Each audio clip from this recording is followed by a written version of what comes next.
The challenge began in Minnesota against the eventual NFC champions. Darryl LaMonica started at quarterback and hit number 49, Mike Ciani, with 6 passes as Oakland gained 353 yards against the vaunted Purple Gang. Top draft choice Ray Guy marked his pro debut with a 50-yard punting average, while number 43, George Atkinson, put the Raiders on the board with an electrifying punt return.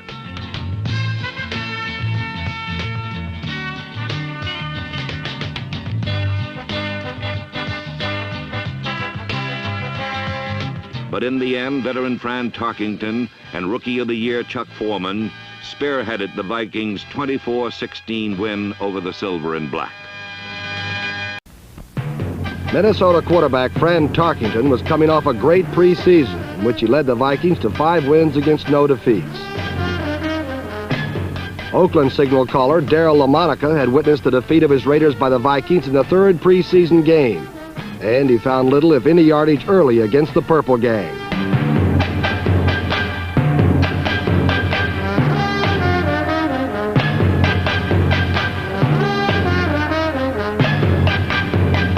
When the Oakland quarterback went to the air, the Purple People Eaters really put on pressure.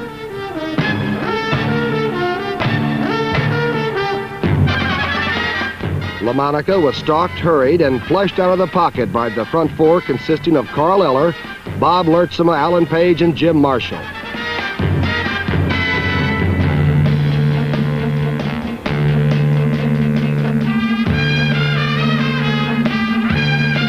With the Vikings leading 3-0, Tarkington found John Gilliam for Minnesota's first touchdown.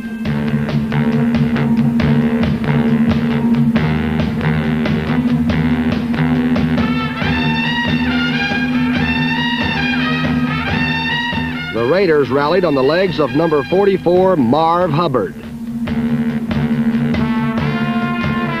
2 George Blanda field goals narrowed the score. The Raiders' specialty team gave Oakland their first lead of the afternoon.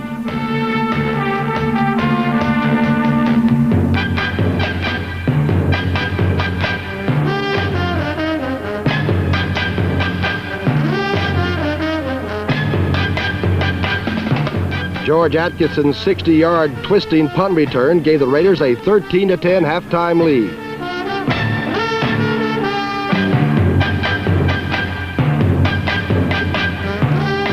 In the 3rd quarter, Darryl LaMonica went for broke.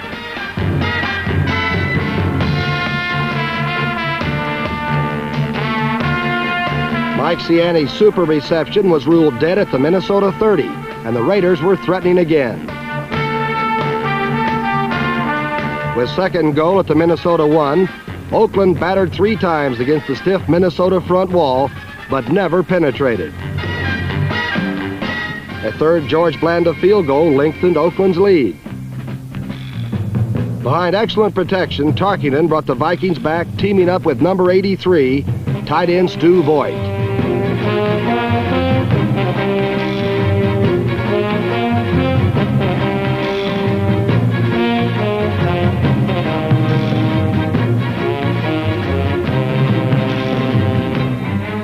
Tarkington capped the 6-play drive, finding first-round draft choice Chuck Foreman for the go-ahead score.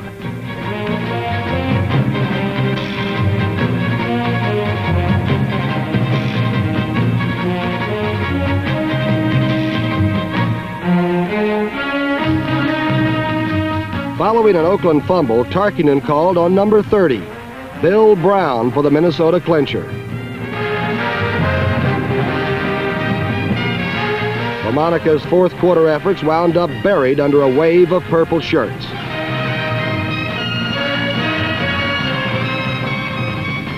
Minnesota 24, Oakland 16. The Oakland Raiders move on to play the world champion Miami Dolphins this week, while the Vikings will travel to Soldier Field in Chicago to battle the Black and Blue Division Chicago Bears.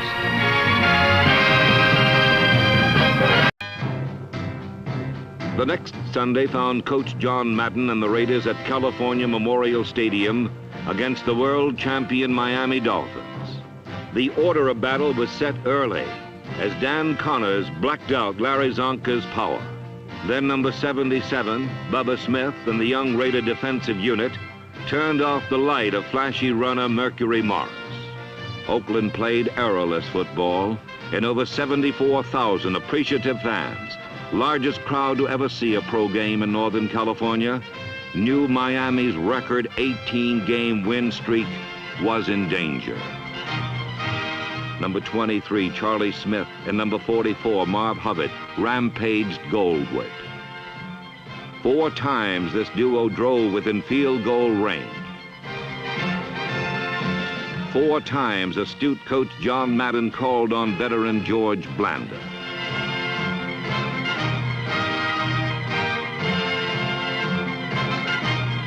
George was unerring, and coupled with superb defense and determined special teams, he helped earn the mighty Raiders a 12-7 streak-snapping conquest of the world champions.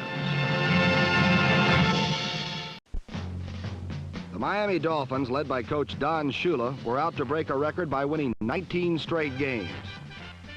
But the largest crowd ever to witness a Raider football game, over 74,000, thought it was time for someone to bone the Dolphins.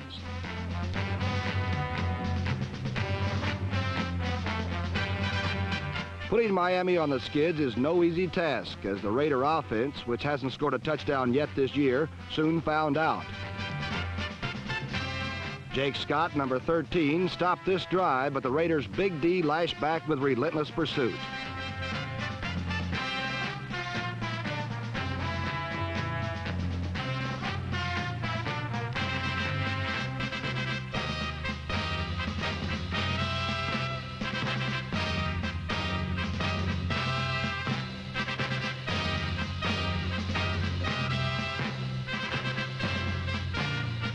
The only thing rarer than a Miami mistake is a Miami mistake made by Larry Zonka. The Raiders not only forced Larry to fumble, but recovered it and got the ball in close enough for the ageless one George Blanda to boot his first of 4 field goals.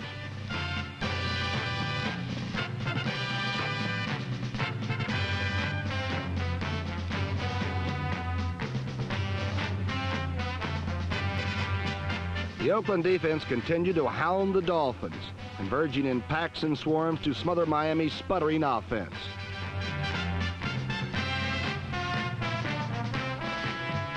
The Oakland offense itself was not overwhelming, but 4 times they cranked it up and got 46-year-old George into position.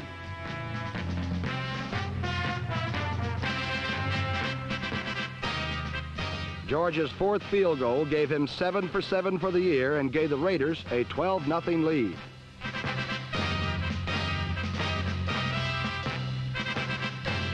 It wasn't until late in the 4th quarter that Bob Greasy was able to crack the silver and black defense. This throw to number 88, Jim Mandich. But the touchdown with 1:07 left wasn't enough, as the Oakland Raiders snuffed the Miami win streak at 18 with an inspired 12-7 victory. In week 3 in unfriendly Kansas City, Oakland faced the first of 5 straight grueling road games. Number 28, Clarence Davis, darted on a 76-yard kickoff return, but the Raiders registered only 3 points.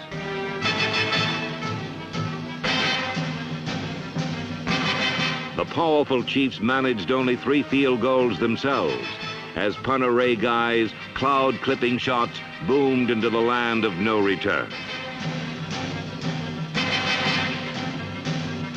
The Oakland defense held the hard-won ground savagely.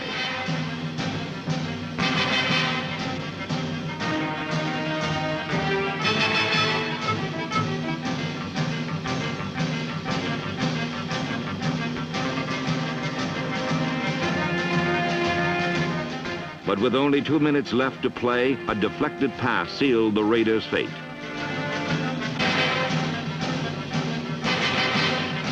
The 16-3 loss to the Chiefs left Oakland with 1 win in 3 games. With 4 straight road games still ahead, Raider character would be severely tested. Before last week's meeting with Oakland, most of the so-called experts had already buried the Kansas City Chiefs. They hadn't been able to stop the Rams in the opener.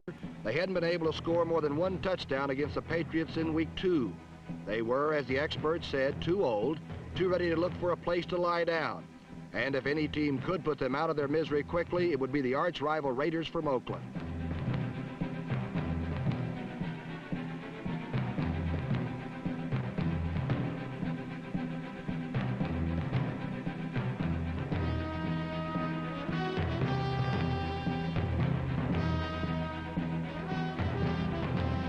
Clarence Davis covered 76 yards in one bolt, but this was to be the only long play of the game. The rest of the day belonged entirely to the men of the defense, particularly to the much maligned men of the Kansas City defense.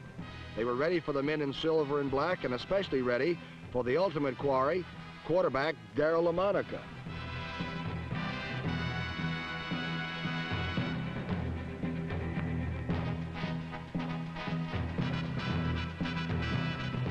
For the most part, Lamonica's strategy was to hand off to his runners like Marv Hubbard, number 44.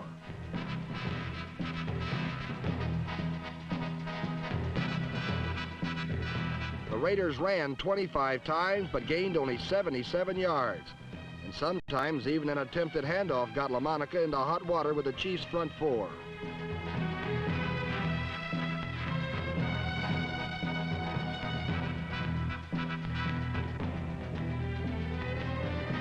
Through 3/4 of the game, Lamonica hung in and took his punishment from the inspired Kansas City rush line.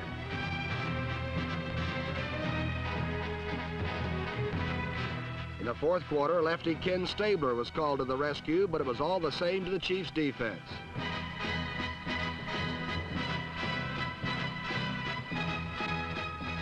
Lynn Dawson did not have things much easier on the Chiefs' side.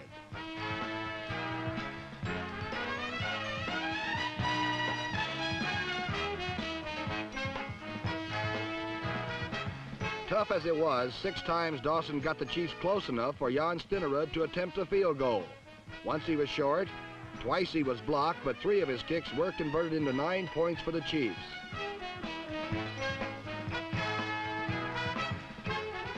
Trailing by 6 with 2 minutes to play, Ken Stabler dropped back and passed short to Pete Banaszak. The ball was deflected, and Willie Lanier gratefully returned the gift for the clinching score. Perhaps a fitting conclusion to a game in which neither team could put across an offensive touchdown. In fact, the Raiders' offense has yet to score its first touchdown of the season. As Raider coach John Madden stated after the game, "I've heard the Chiefs were on the way down, but that's not true. They're number 1 now. Hank Stram and the Chiefs will settle for that any day."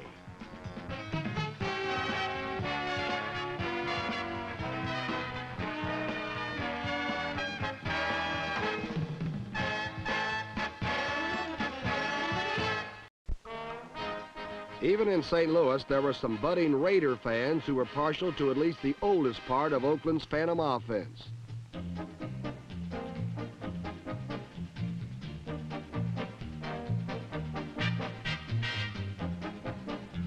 What the silver and black attack needed and got was a new commander in the person of number 12, Kenny Stabler. But sometimes even Stabler didn't look like the answer.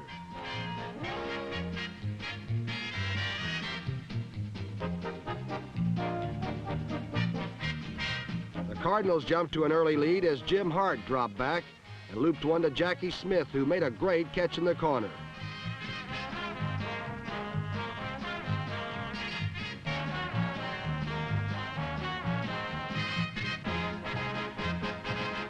A repeat of the play shows how tough Jackie Smith is, even when presented with the maximum embarrassment.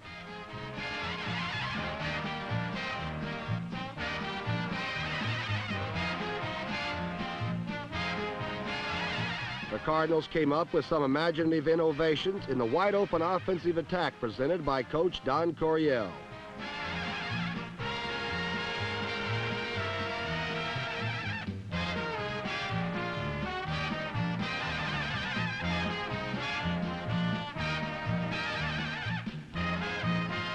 When all the razzle-dazzle ended, however, it was the Oakland defense that proved basics are best as they crunched the Cardinals with an intimidating defensive display. Number 84, Tony Klein, was the raiding party leader.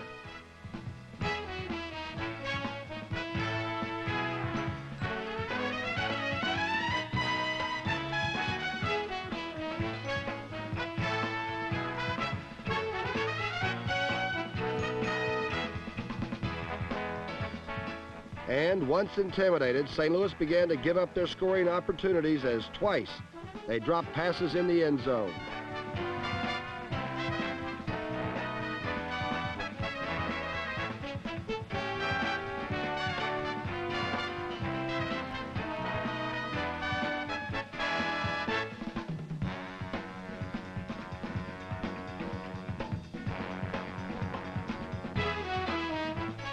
Finally, Stabler got the Oakland offense untracked. After 14 quarters without a touchdown, he led them on 2 long drives to 2 short touchdown runs. The drives were made up of short, less than exciting plays, but they proved that somewhere beneath those silver and black shirts there beats an offense of old.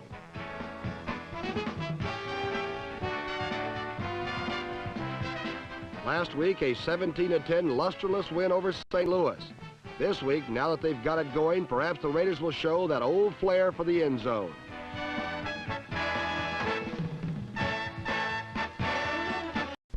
While the Raiders have switched from Darryl LaMonica to Ken Stabler, the Chargers have switched to number 14 rookie Dan Fouts from John Unitas.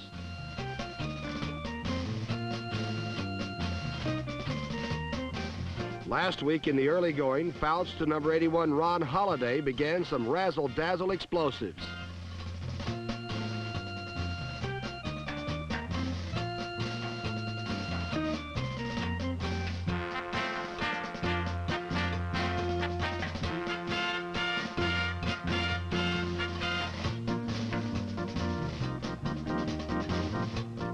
The Charger defense wasn't above a little razzle-dazzle of its own as number 24 Bob Howard came up with this theft.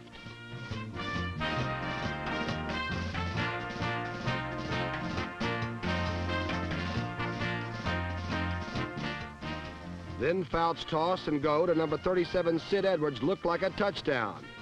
But on the way, Sid was out of bounds, so the Chargers had to crank it up again.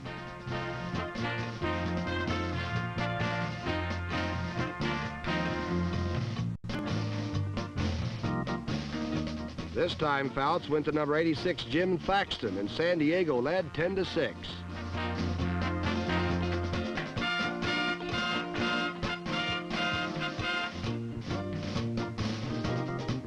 The Raiders led at 13-10, but Dan Fouts brought the Chargers back when he hit number 25, Jerry Levias, who made a tough grab.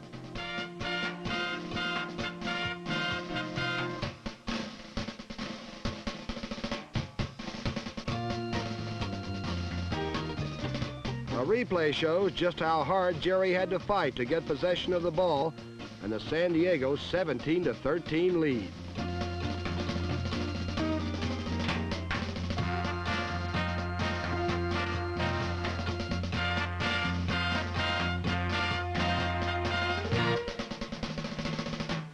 But eventually, the relentless silver and black defense began to shut plays down almost before they began. Number 77, Bubba Smith, was among the quickest of the Raiders and seems to be adding more and more to the team as each game passes.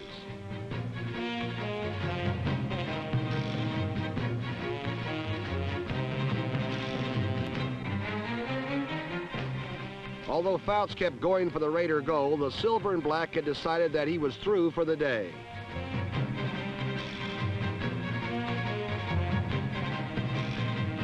And then number 12, Ken Stabler, brought Oakland charging on offense. He led them downfield on this series for a short 1-yard score and a 20-17 lead. Then the Raiders' special team chipped in with a strip ball and a fumble recovery.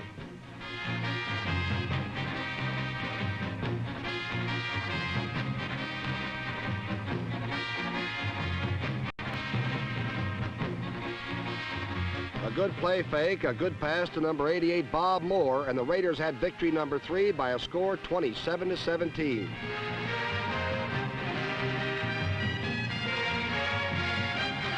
For Tim Rosevich and the Chargers, it was a 4th loss in 5 games and prospects for a long, hard season stretching ahead.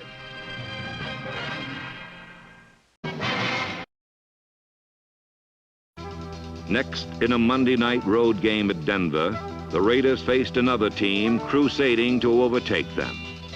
24-year veteran George Blanda became the first player to ever kick 300 field goals. But even more important kicks were yet to come.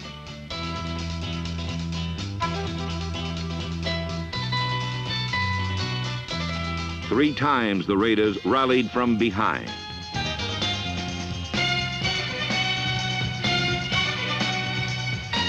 An 80-yard bomb from Ken Stabler to Mike Ciani brought Oakland back once, and the Raider defense fought valiantly to protect the lead.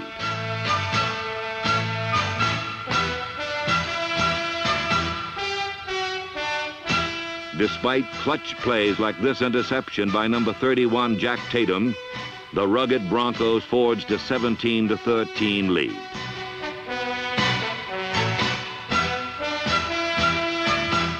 Cliff Branch, a University of Colorado product, had a happy homecoming as he put Oakland ahead 20-17. Then, with Stabler injured, LaMonica came in and hit Branch to set up a final minute go-ahead field goal.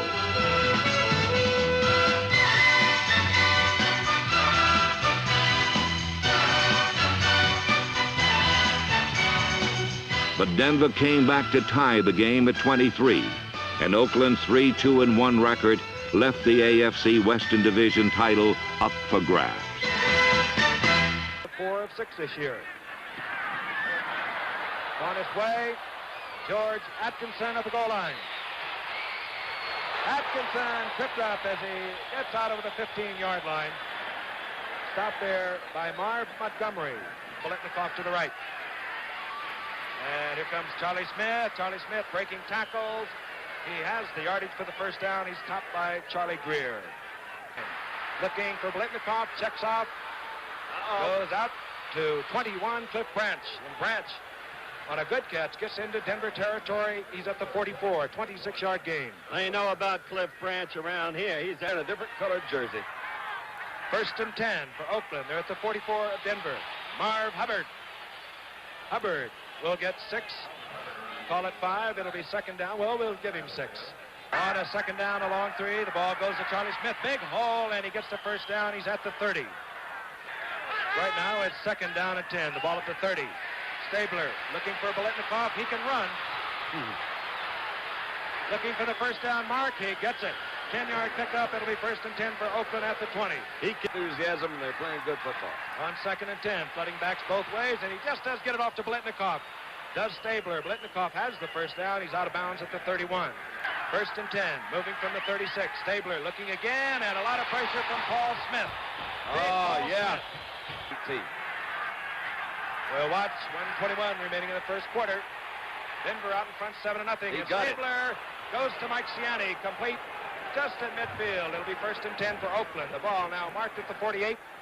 Illegal procedure, second down and 15. And here comes Charlie Smith with a big hole, and good running by Charlie Smith. He's close to the first down. Down to about the 39-yard line, 15-yard pickup. Good offensive call, Frank. A quick trap up the middle. It was second. Stabler will take it on his own. He gets it. Whenever you're in trouble, give it to your power runner, Frank. And Stabler gets the first down as the gun is sounded. We're out in front 7-0 as we begin the second quarter. Kenny Stabler looking. He gets bopped again. Gets it complete this time to his tight end, Bob Moore. Wide open, Frank. A lot that Raymond Chester is. All right, this could be interesting. What's happening here? Oh, Charlie Smith on 1st and 10, and he moves for good yardage. Down inside the 20 to the 17. Looking for his 300th career field goal. He's 11 of 13 this year. There it is. He's got it. George Blanda. Well, what can you say about this man? 46 years old. They're going to hold up and give him the football. And you know what he's going to do with that football, Don? No. I'll tell you.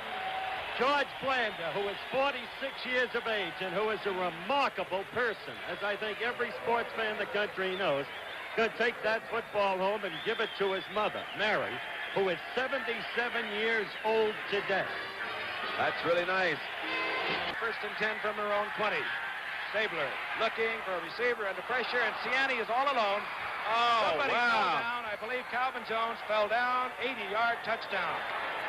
Well, that's not fooling around about it. I'll guarantee you that. He was 15, 20 yards behind him.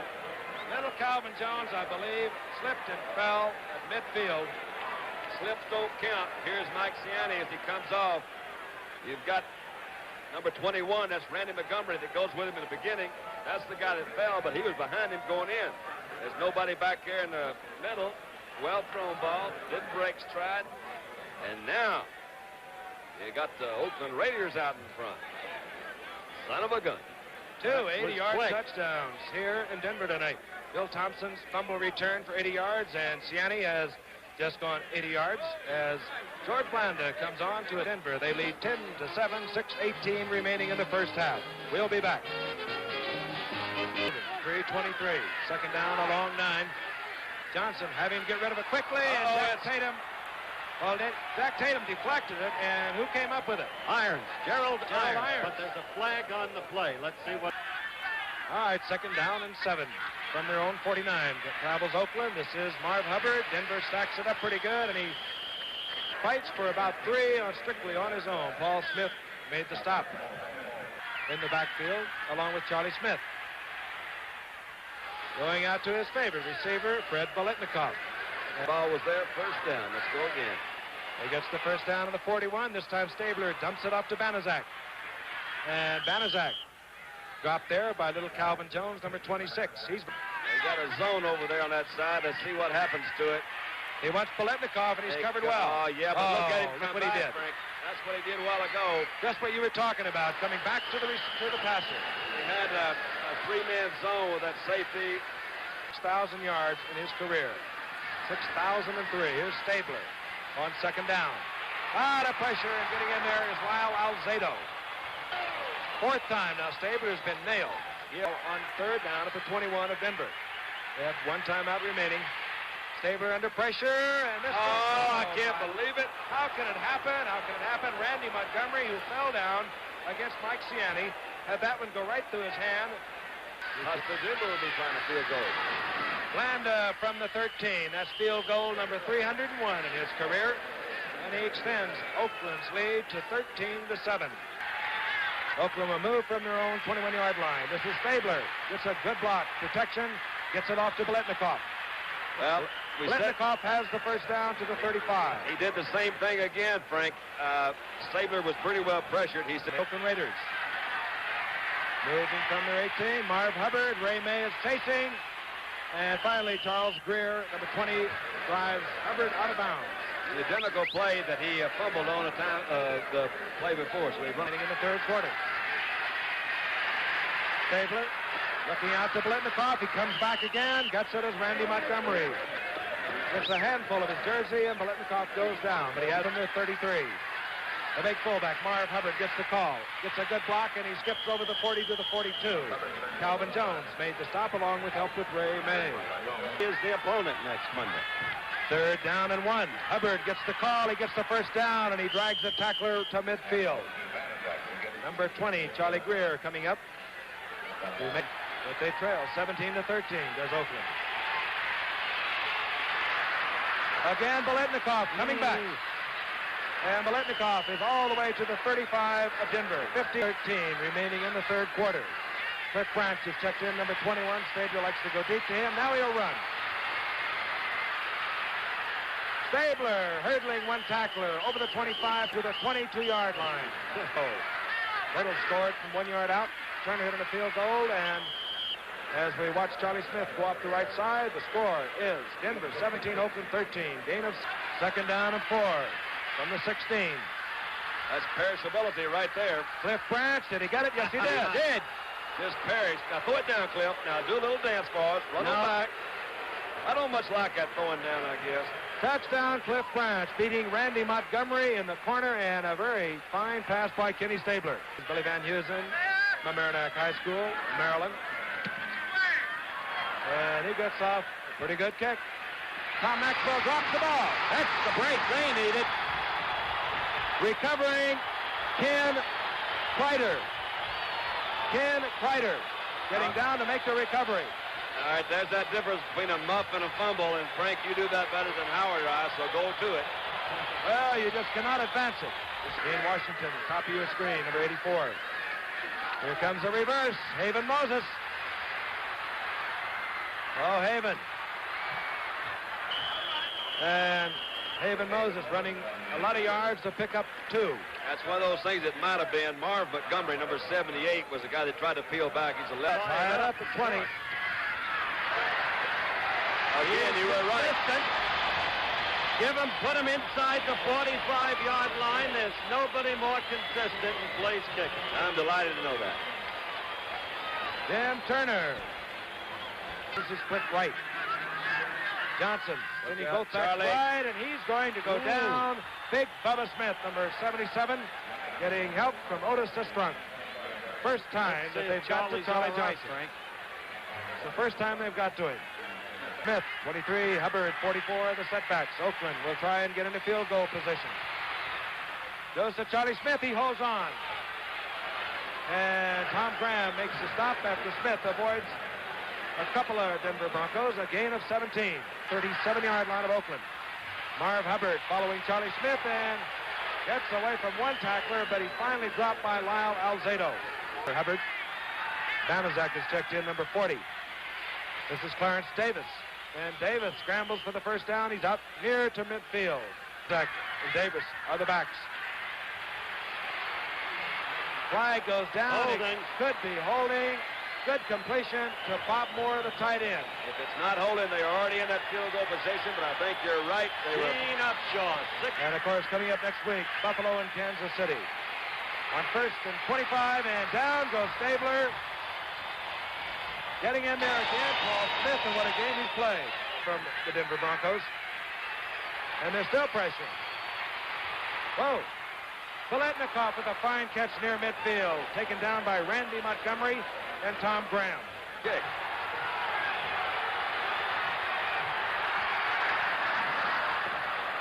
Plenty of distance. How do you like that? George Blandel, through all of the years, one of the incredible artisans of victory. And one of the great sights, Howard, is Kenny Stabler just being able to walk off the field. And a big part of kicking is the holder, and I've got to admire Stabler along with Blandel. The sidelines, former Notre Dame star.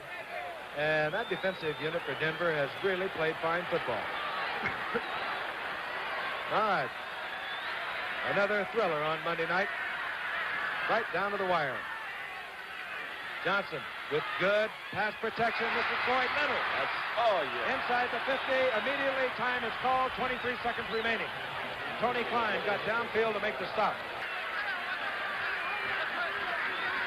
This time, draw play. Good call. Dawkins, good yardage.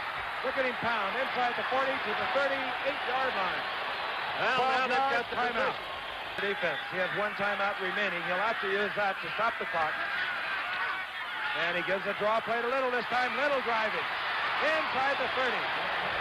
9-yard gain. Well, that's it. They got 9 seconds, 7. They got it. 7 seconds remaining on its way. There it is.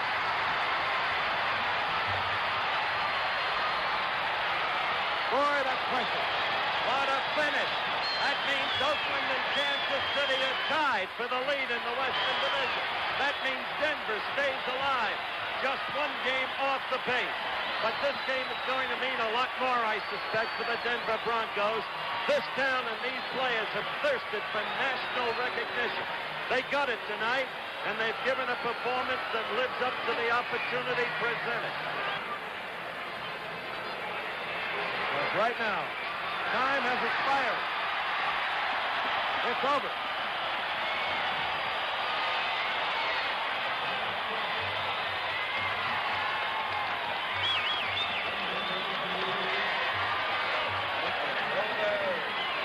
Well, they'll take their tie here in Denver.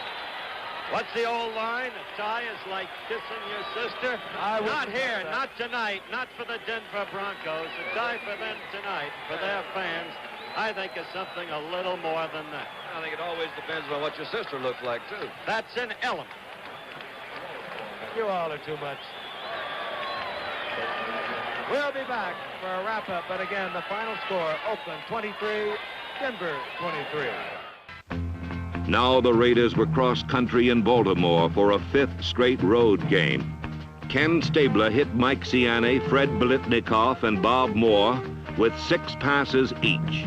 while completing 25 of 29 to set an all-time NFL completion percentage record. This record performance again brought to national attention the precision passing that has for so long been a feared weapon in the Raider arsenal.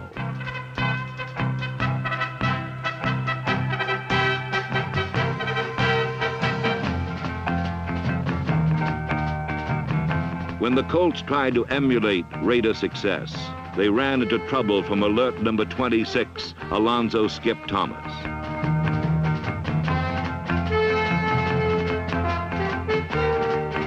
With the Riddle Colt secondary playing deep, Clarence Davis rolled behind number 63, co-captain Gene Upshaw, for 2 scores and a 34-21 Oakland victory. 5 straight away games. And yet, this young Raider squad had allowed but 1 game to result in defeat. Last Sunday, the Baltimore Colts took the field, a team in search of a solidifying experience. Unfortunately for them, they ran into a red-hot-handed Oakland quarterback named Ken Stabler, who has been newly instituted as a starter in place of Darryl LaMonica.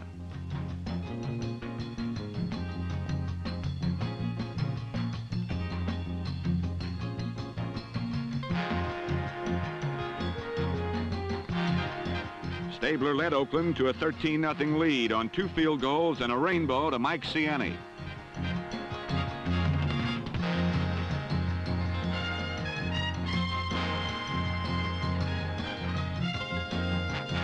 The Colts stayed within striking range as number 14, Marty Domrey's bombed wide receiver Glenn Doughty with a 40-yarder. And although Doughty didn't have the ball when he got up, he'd had it long enough for the 6.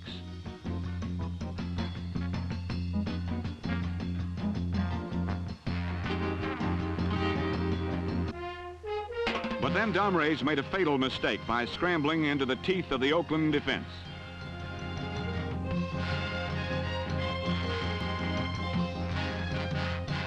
He ended up scrambled himself and out of the game for a spell.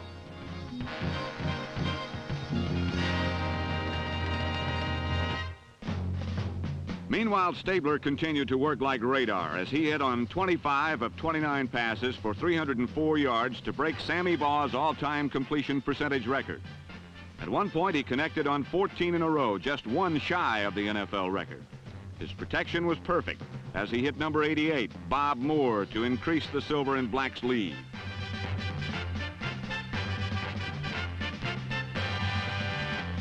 It seemed someone was always open as time after time the snake hissed his passes into the seams of the Colts' zone defense.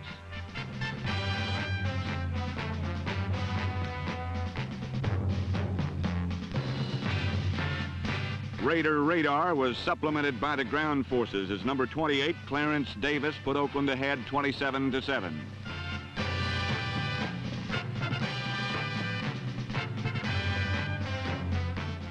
But the Colts came roaring back on the strength of some big plays, this one by Don McCauley.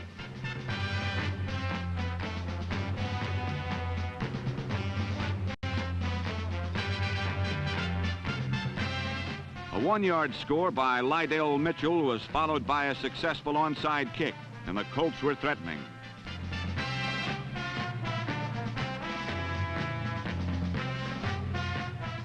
Marty Domrez to ex-Raider Raymond Chester brought Baltimore to within 6 at 27-21, and an upset seemed imminent.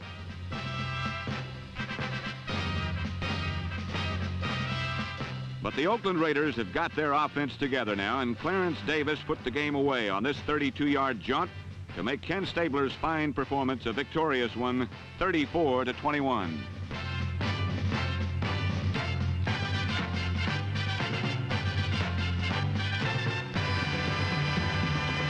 Coach John Madden skillfully unfolded a devastating game plan. Against New York, Raider superiority was evident from the opening whistle. Yard by yard, man by man, point by point, Oakland vanquished the Giants in a surge of raw power.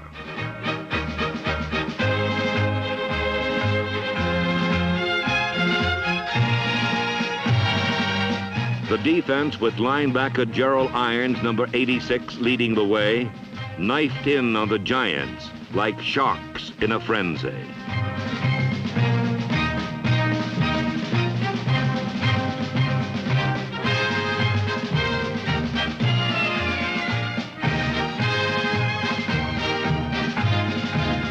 Down after down, the Raiders displayed the intensity of a proud team in search of its 9th consecutive winning season.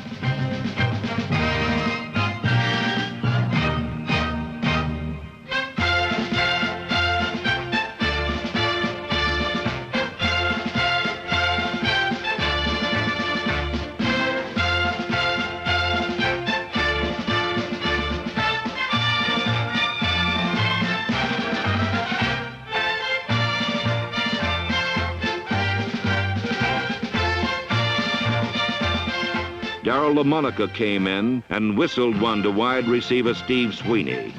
It finished the Giants 42-0 and raised Oakland's record to 5-2-1. It was the first meeting ever between the Giants and Raiders, and in the golden west of the Oakland Alameda Stadium, the silver and black rolled out the welcome mat. Then they pulled the mat from under the New Yorkers as Clarence Davis opened the scoring floodgate on this 5-yard touchdown run behind number 63 Gene Upshaw's block.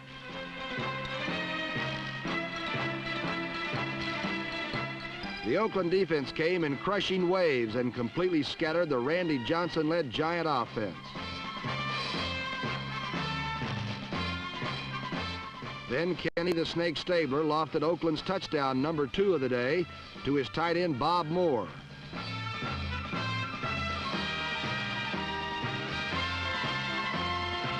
When New York got the ball again, Johnson threw the first of 4 Giant misdirected passes.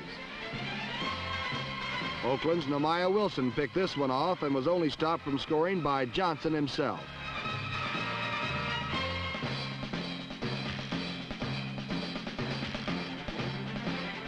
Marv Hubbard finally took it in for Oakland on an 8-yard cruncher that brought the Giants down to size.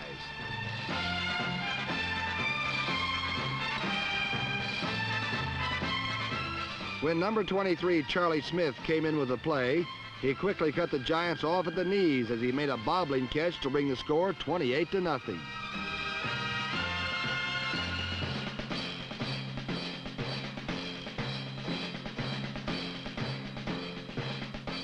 The silver and black Marauders continued to plunder the ball as Gerald Irons stole this pass, which in turn led to another Marv Hubbard blockbuster.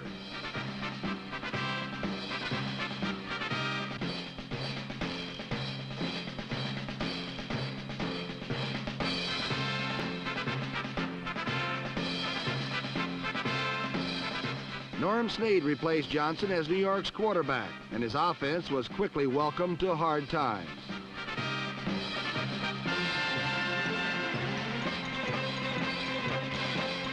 He was pulverized on the ground and hounded in the air as number 43 George Atkinson tracked his pass down and put the rampant Raiders in the goal position one last time.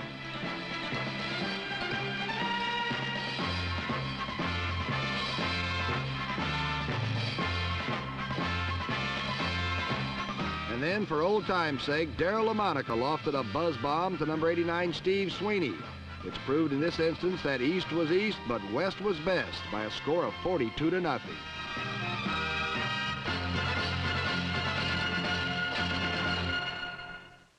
Against playoff-bound Pittsburgh, the Raiders were plagued by turnovers and penalties, and Ken Stabler suffered a knee injury. Behind Darryl LaMonica, Oakland slashed for nearly 400 yards against the prestigious Steeler defense.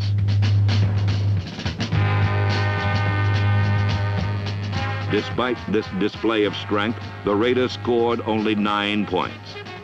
And as things went awry, Oakland suffered its 3rd loss of the 1973 season.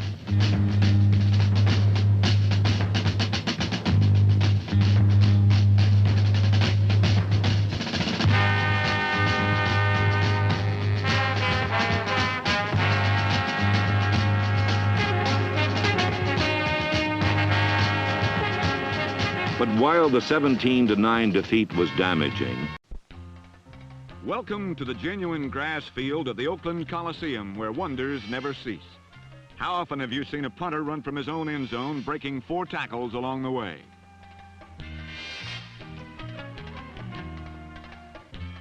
Ray Guy now has a lifetime pro rushing average of 21 yards, but he was the reliable part of the Oakland kicking game.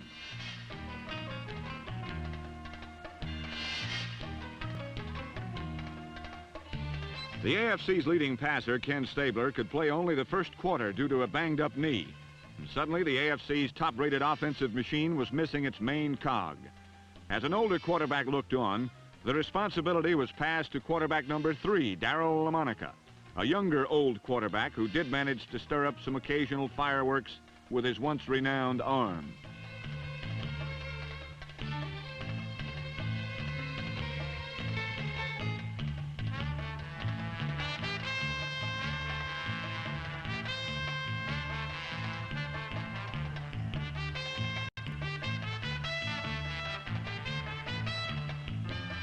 Late in the fourth quarter, LaMonica put up Oakland's only touchdown with an old-fashioned bomb to Fred Biletnikoff.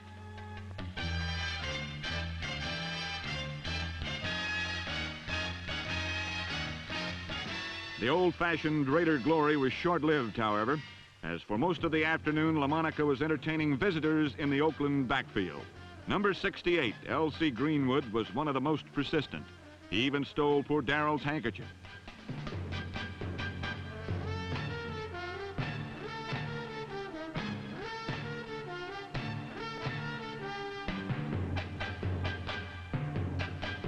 When the left end, Greenwood, was not pestering LaMonica, usually it was the right end who was.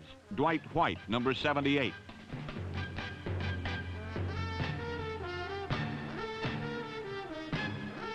Dwight White was literally all over the field. Watch the right end, number 78.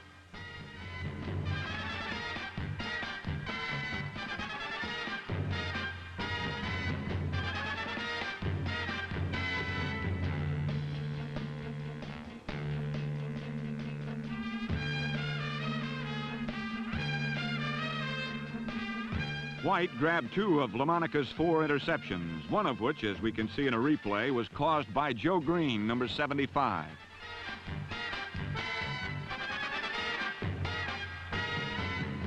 LaMonica's Pittsburgh counterpart, number 5, Terry Hanratty, didn't have a great day either. But he capitalized on what the defense gave him enough times to make a lot of people in Oakland miserable indeed.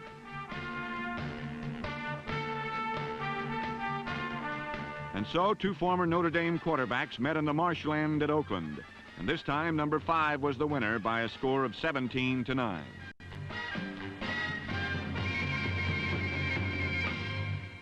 the bruising defensive struggle with Cleveland the following week was even more costly.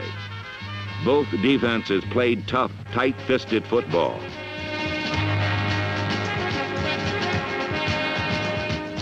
If you were lucky, you were able to crawl away.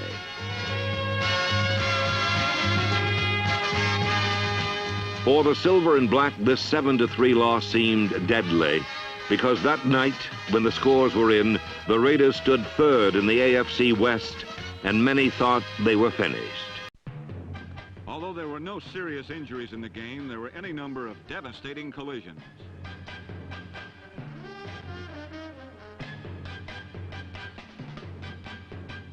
Monopolizing that aspect of the game was the Cleveland Browns defense, who seemed to absorb anyone wearing black.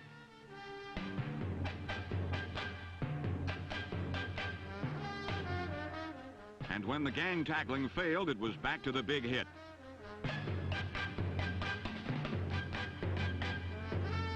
Unable to advance beyond their own 49-yard line in the first half, the Raiders seemed to be getting picked on by everyone.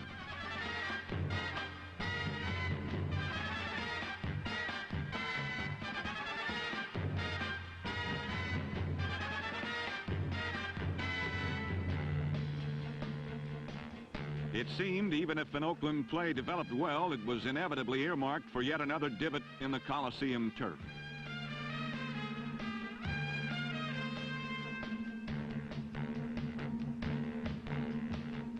Kenny Stabler was sacked 5 times on a day which was filled with nothing but frustrations for the capricious Raider offense.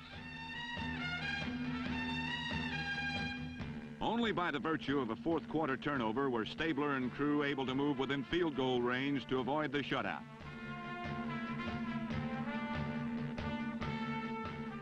But just as the Oakland offense fizzled, so did the Browns on all but one game-determining march, during which Mike Phipps emerged to supply the needed drive.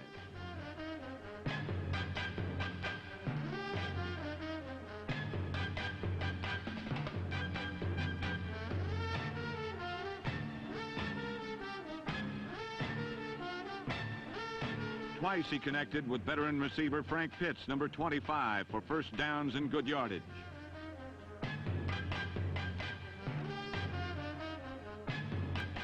Then the get-with-it quarterback dropped back and hit number 44, Leroy Kelly, on the Oakland 11-yard line.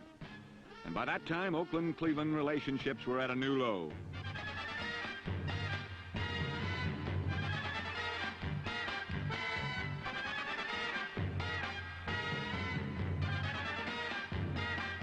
One play later, Phipps lobbed a perfect pass to number 43, Fair Hooker, for the game's only touchdown. A repeat shows All-Pro Willie Brown had his back turned and never knew where the ball was when Hooker made the reception. The win gives Cleveland a good shot at the AFC Central title and leaves Oakland a shocked and battered third in the West.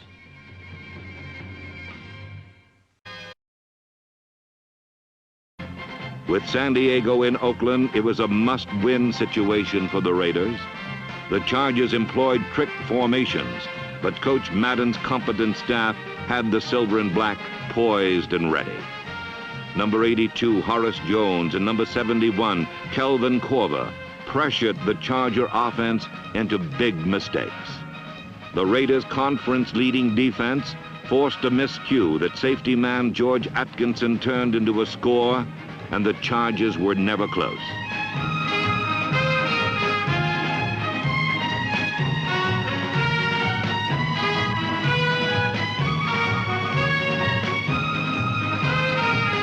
The defiant Raiders dug in and overpowered San Diego, 31-3. The victory was crucial. Oakland's comeback tradition blended with a strong pride that would not allow this team to give an inch, despite the imposing obstacles that barred their charge to the division title.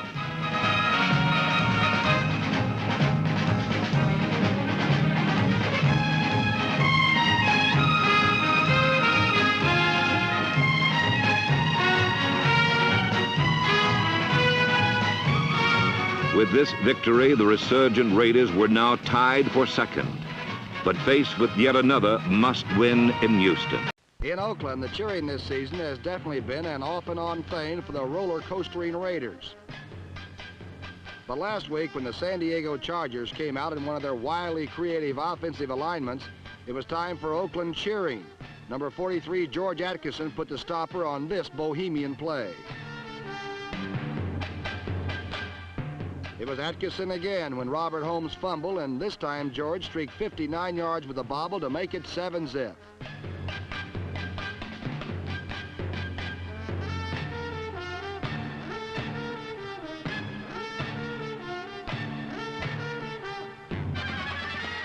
The Chargers charged back on a Wayne Clark hookup to Clint Jones, which brought them within range for a successful field goal.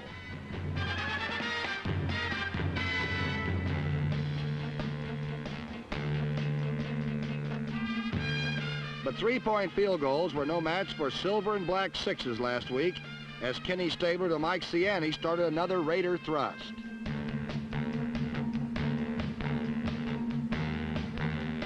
Ciani's fumble was after the whistle, and it was just a short 7 yards up the middle for 23 Charlie Smith to make it 17-3. The San Diego punter then came up with another wildly artistic play, which lacked in effectiveness but deserved an A for effort.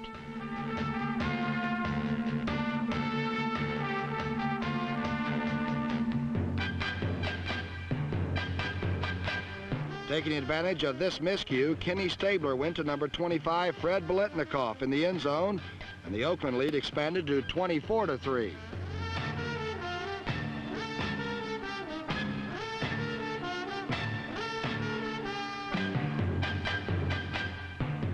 Number 88, Bob Moore, completed the Raiders' scoring outburst, which was 28 points better than their previous display.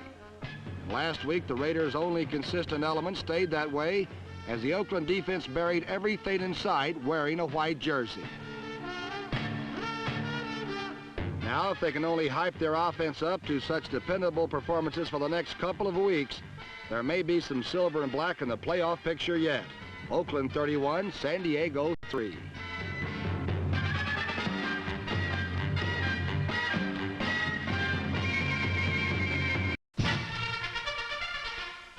In the Astrodome in Houston, the Pride and Poise boys from Oakland were supposed to enjoy a cakewalk with the Houston Oilers, while their mortal divisional enemies, the Kansas City Chiefs and the Denver Broncos, were entertaining much tougher customers. But for most of this football game, the Pride and Poise boys looked more like Manny, Mo, and Jack trying to work out a Marx Brothers routine. The Raiders gave away the football 4 times as Kenny Stabler threw 3 interceptions, including this one to number 58, Paul Guidry, and at halftime, Oakland left the field trailing Houston 3-0.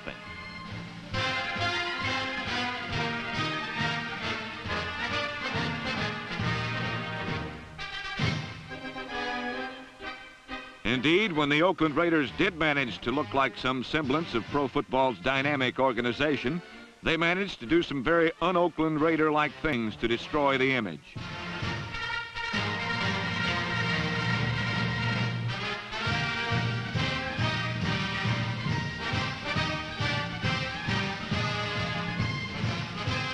Still, the Raiders are a strong football team with many good players like Marv Hubbard, number 44. And because of this wealth of talent, they managed to control this game even though they played poorly.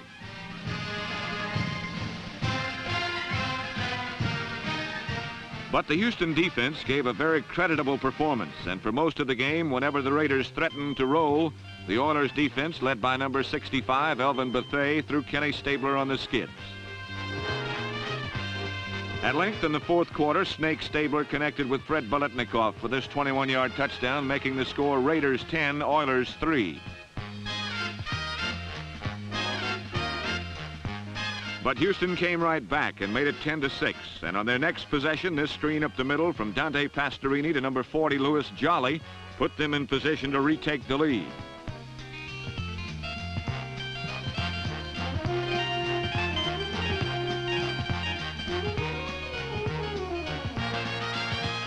But with 1st and goal at the 2, Louis Jolly fumbled away Houston's chance for a most rewarding upset. Phil Villapiano picked the ball out of the air and raced it 52 yards upfield. Villapiano's run set up a subsequent 2-yard touchdown dash by Marv Hubbard, and the Raiders escaped misfortune in this comedy of errors, coming away with a 17-6 victory. It was a sloppy game filled with inexplicable happenings like this 72-yard punt by Ray Guy, which Jeff Severson failed to catch near his own 30-yard line. He certainly didn't lose the ball in the sun. Maybe he just wanted to see which way it would bounce, but with the Houston Oilers, he should have known. But even more unusual was the way the Raiders treated the football, like it was some strange object, all day long.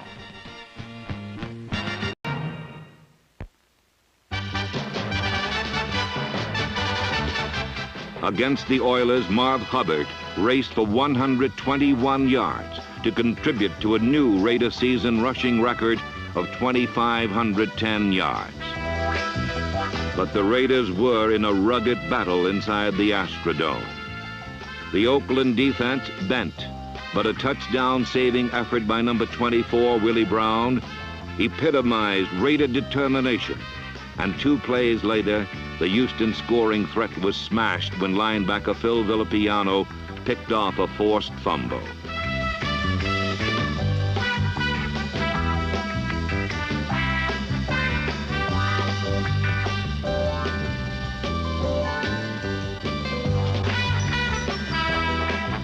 Fred Biletnikoff's clutch catch finished the Oilers 17-6. The Raiders were atop the AFC West, but on the horizon, the team that hated them most, the Kansas City Chiefs.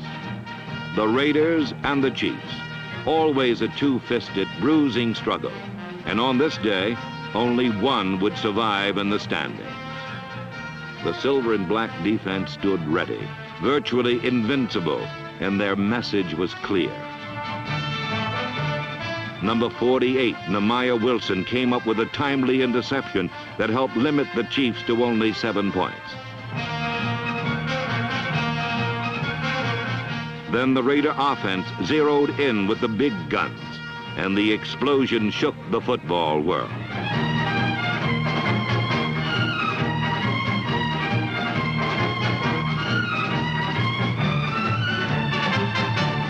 This was the offense that would finish number 1 in the AFC, and KNBR's Bill King described the relentless roll of the on-rushing silver and black wave. Stabler gives the ball here to Hubbard. He breaks a tackle at the 25, the 20, the 15, the 5. Touchdown Raiders! Marv Hubbard, 31 yards as he hit off the left side. He got a block from Smith. He blew through the hole where Wilbur Young missed him and was off to the races with a fruitless pursuit by Jim Kearney. And Hubbard, with a 31-yard touchdown, gives the Raiders the lead of 13-0. Marv Hubbard did another crunch job. And after the crunch came the crumble as the Oakland defense got it back and the Chiefs were ground to dust 37-7.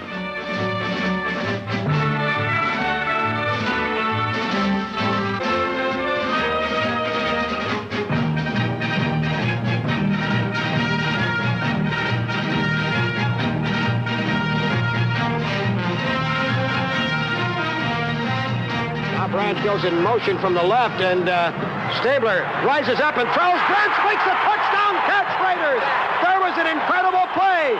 Branch started in motion from the left. He stopped behind Upshaw, the left guard, reversed and came back to the left, slanted into the end zone. Stabler laid it in his hands. Now only 2 teams remain, and the last regular season game was the only one that mattered.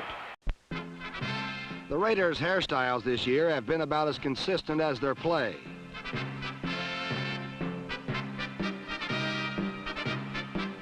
But last week, they made the long trek west a misery for some big-button Kansas City Chiefs faithful.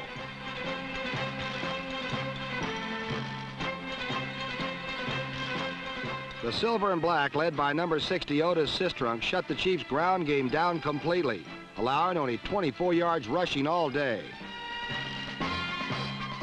The Raiders themselves struck through the air early in the first quarter on a Ken Stabler to Fred Biletnikoff score that Fred celebrated with a casual flair that keeps the Raiders-Chiefs rivalry boiling.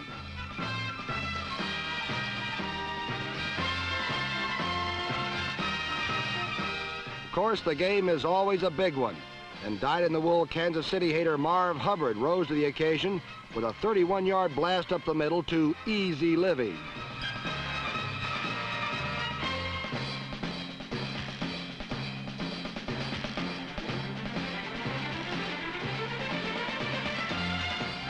A replay shows that once through the line, Marv went unmolested and Oakland led 14-0.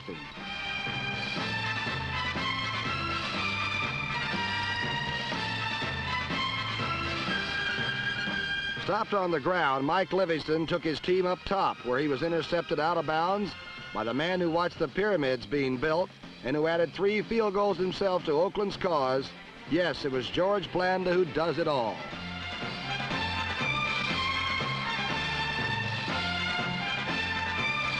Mike Livingston did a little himself as he found a way through the Raiders' tough defense. His 17-yard run was nice, but didn't quite put the Chiefs back in it as they trailed 23-7.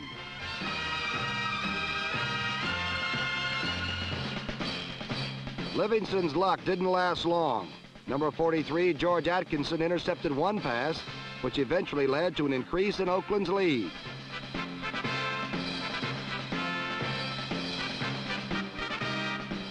The increase came on a 10-yard outside run by Charlie Smith. It looked like the Raiders had once again pounded the Chiefs out of the playoffs. Trying desperately to get back in it, Pete Beathard kept the Chiefs in the air and ran into number 48, Nehemiah Wilson's wraith-like steal.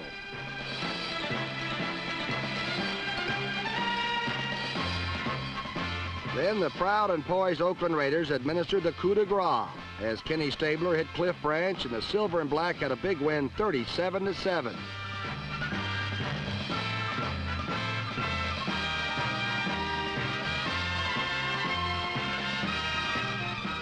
Well, old Chief, there's always next year. The Raiders had battled back and now faced the final challenge to their championship plans, the Denver Broncos.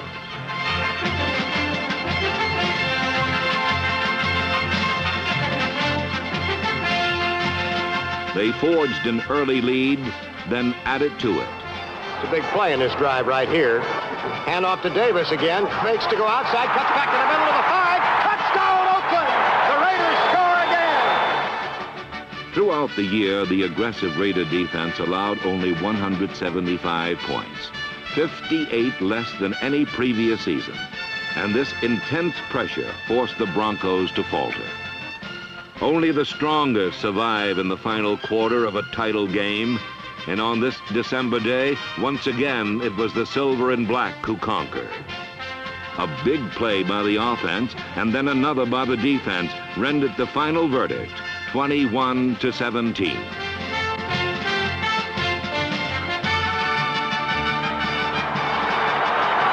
Kenny Stabler and Mike Ciani may have just broken the hearts of all of Denver, Colorado. With a 31-yard bomb, Stabler went to Ciani, who made a late break at about the 8-yard line, flew by Calvin Jones, and then floated high in the air to make a magnificent catch of that football. Washington to the left now. Back to passes Ramsey. Pumps, runs out of the pocket, throws on the move, and it's intercepted by Skip Thomas on a deflection at the 45. Thomas running around to use up time. They're driving out of bounds with 1 second to go, and the Raiders are in. The ball was deflected off Riley Odom's high, stretched fingertip. There's the gun. The ball game is over. The Raiders, for the 6th time in 7 years, win the Western Division of the American Football Conference. 1st and 10, Pittsburgh 39. Barry Pearson left, Lewis to the right. He sets up, he looks, pass is batted up in the air. Filipiano intercepts at the 40-yard line of the Raiders. One of the Raiders in rushing pass rushers batting the ball high into the air. The first turnover of the day. Back again goes Bradshaw. He's looking for Barry Pearson. He's throwing far down the middle, overthrown, intercepted by Atkinson at the 28. He's at the 30. He brings it back to the 38.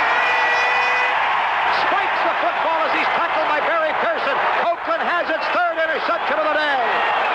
Bradshaw sets up, then lobs one out to the left, broken up, intercepted. Willie Brown at the 50, Willie at the 40. He's at the 30, the 20, the 10, the 5. Touchdown Raiders! Oakland Coliseum has exploded as the great veteran Willie Brown tipped the pass intended for Pearson. Bobbed it into the air so he could grab it at the 50 and outraced everybody to the end zone. A 50-yard interception returned by Willie Brown. Suddenly the Raiders are leading by 15 with Wanda trying to tack on another one. With design and desire, the awesome Raider juggernaut ripped out huge chunks of Steeler turf.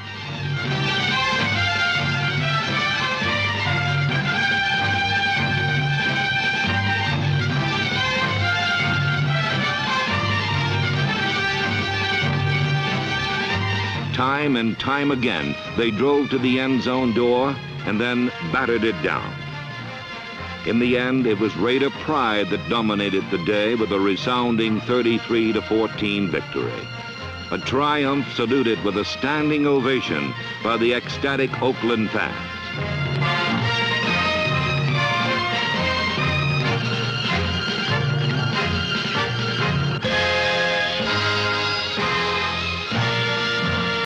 Prior to the game, the Raiders had stated that if they were to score against Pittsburgh, it would have to be with defense and special teams, because they felt it was impossible to dent the steel curtain with sustained drives. But in their very first possession, the Raiders went to ball control tactics, and this 20-yard sweep by Marv Hubbard showed just how clearly Oakland had taken control of the line of scrimmage. Grinding out yardage in sizable chunks, the Raiders ate up almost 10 minutes of the first quarter, accomplishing what they themselves had called the impossible. And on the 16th play, Marv Hubbard smashed the final yard, capping an 82-yard drive to give the Raiders a 7-0 advantage.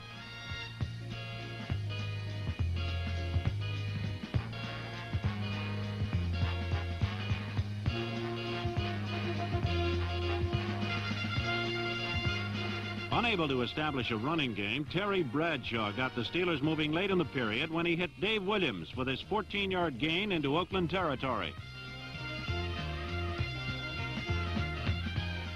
But 2 plays later, number 60, Otis Sistrunk, deflected this Bradshaw aerial, and Oakland's Phil Villapiano caught it on the carom to end the Steelers' advance.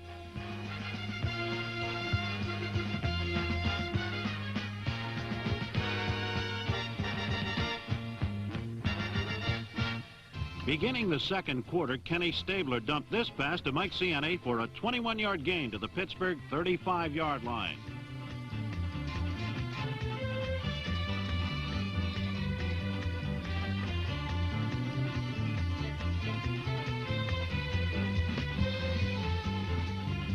It appeared that Pittsburgh had weathered a rocky start. Beginning the third quarter, Kenny Stabler moved the Raiders into field goal range the first 2 times Oakland owned the football. And George Blanda paid off those efforts with field goals of 31 and 22 yards, boosting the Raiders' lead to 16-7. But no terminal harm had been done to the Steelers' cause, and then lightning struck in the form of Willie Brown. Eschewing the running game and going up top to get the Steelers moving, Terry Bradshaw aimed a pass for Preston Pearson, but Willie Brown, making the play of the day, stepped into action and returned the stolen football 54 yards for a 23-7 advantage. A repeat of the play shows that the confident Oakland cornerback was playing the ball and not the man, and his gamble paid off when Bradshaw's throw was slightly underneath its target.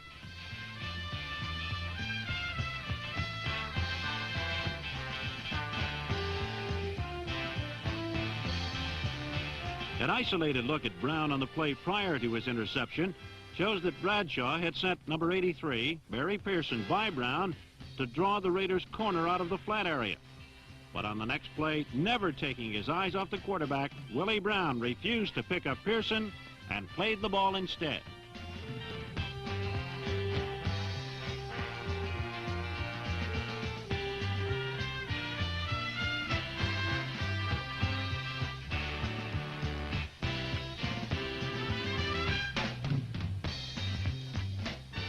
Brown's game-breaking play left Terry Bradshaw with no other option but to throw. And following the ensuing kickoff, 2 plays later, Bradshaw put the ball again in the air with the same result.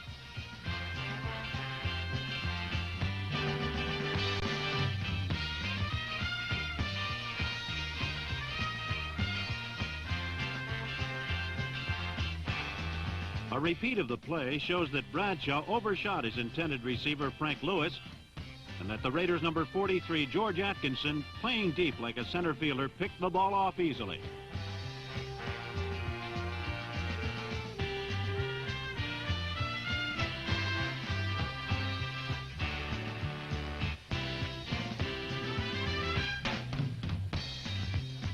Number 23, Charlie Smith, then swept left for 40 yards deep into Steeler territory. But the Raiders could not push it across, and at the top of the fourth quarter, George Blanda booted a 10-yarder, making good on his 4th field goal of the day.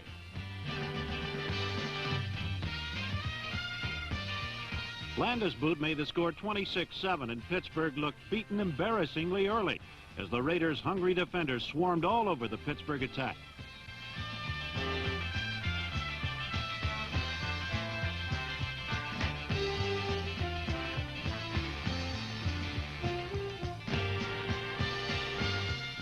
But showing the resilience that characterizes good football teams, with Marv Hubbard doing most of the work, the Raiders ended the day the way they began it, blowing the mighty Steel Curtain defenders right off the line of scrimmage.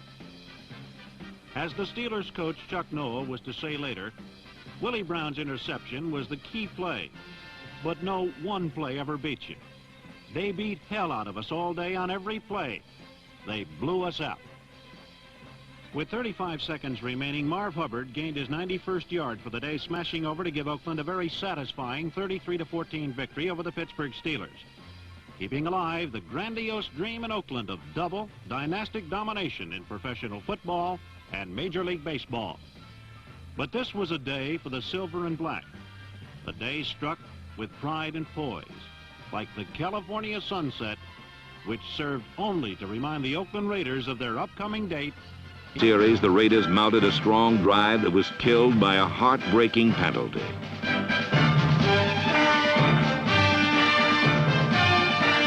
Miami came right back and powered in for the score. The Dolphins had won 23 straight in the Orange Bowl, and Raider efforts went for naught.